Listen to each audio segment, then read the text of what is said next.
ಸ್ನೇಹಿತರೆ ನಮಸ್ಕಾರ. ಸ್ನೇಹಿತರೆ ಇವತ್ತು ಪೆರು ಸಂಬಂಧಪಟ್ಟ ಹುಂಜ ನೋಡ್ತಿರ್ಬೋದು ನೀವು. ಇದು ಹುಂಜ ಸೇಲ್ ಮಾಡ್ತಾ ಇದ್ದಲ್ಲ, ಇದು ಬಂದುಬಿಟ್ಟು ಪ್ಯೂರ್ ಪೆರು ಅಂತ ಹೇಳಿದ್ದಾರೆ ಅಣ್ಣವರು. ಇದಕ್ಕೆ ಬಿದ್ದಂಥ ಮರಿ ಇದಾವಂತೆ, ಸರಿನಾ. ಇದು ಟೋಟಲ್ ಆಗಿ ಒಂದು 20 ಮರಿ ಇದಾವಂತೆ. ಎಲ್ಲನೂ ಮರಿ ಬಂದುಬಿಟ್ಟು ಸುಮಾರೀಗ 1 ತಿಂಗಳ ಮೇಲೆ ಇದಾವಂತೆ ವಯಸ್ಸು ಮರಿದು ಬಂದುಬಿಟ್ಟು. ಇಲ್ಲಿ ನೋಡ್ತಿರ್ಬೋದು ಇವೆಲ್ಲ ಪೆರುವು ಮತ್ತು ಪೆರು ಯಾಟೆ ಬಂದುಬಿಟ್ಟು ಪೆರು ಕ್ರಾಸಿಂಗ್ ಅಂತೆ. ಹುಂಜ ಬಂದುಬಿಟ್ಟು ಪೆರು. ಇವೆರಡಕ್ಕೂ ಬಿದ್ದಂಥ ಮರಿಗಳು ಅಣ್ಣವ್ರ ಹತ್ರ ಸೇಲ್ ಮಾಡ್ತಾ ಇದ್ದಾರೆ.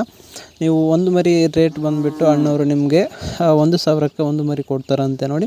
1000 ರೂಪೀಸ್ 1 ಚಿಕ್ಸ್ ಅಂತ ಹೇಳಿದ್ದಾರೆ. ಇವರ ಅಡ್ರೆಸ್ ಬಂದುಬಿಟ್ಟು ರಾಯಚೂರು ಜಿಲ್ಲೆ ಲಿಂಗಸೂರು ತಾಲೂಕು ಹನುಮನಗುಡ್ಡ ಗ್ರಾಮ. ಅಣ್ಣವ್ರ ಹೆಸರು ಬಂದುಬಿಟ್ಟು ರಮೇಶ್ ಅಂತ. ಯಾರಾದರೂ ಪೆರು ಸಾಕಬೇಕು ಅನ್ನೋರು ಅಣ್ಣವ್ರಿಗೆ ಕಾಲ್ ಮಾಡಿ. ಅಣ್ಣವ್ರ ಹತ್ರ ಪೆರು ಸಂಬಂಧಪಟ್ಟ ಮರಿಗಳು ಆದರೆ ಸೇಲ್ ಮಾಡ್ತಾ ಇದ್ದಾರೆ. ನೀವು ಬೇಕಂದರೆ ವಿಡಿಯೋ ಹಾಗೂ ಫೋಟೋಸ್ ಕೂಡ ಕಳಿಸ್ತಾರೆ ನಿಮಗೇನಾದರೂ ನೋಡಿ ತೊಗೋಬೇಕು ಅನಿಸಿದ್ರೆ ಅಣ್ಣವ್ರಿಗೆ ಕಾಲ್ ಮಾಡಿ. ಅಣ್ಣವ್ರ ಮೊಬೈಲ್ ನಂಬರ್ ಟೈಟಲಲ್ಲಿರುತ್ತೆ.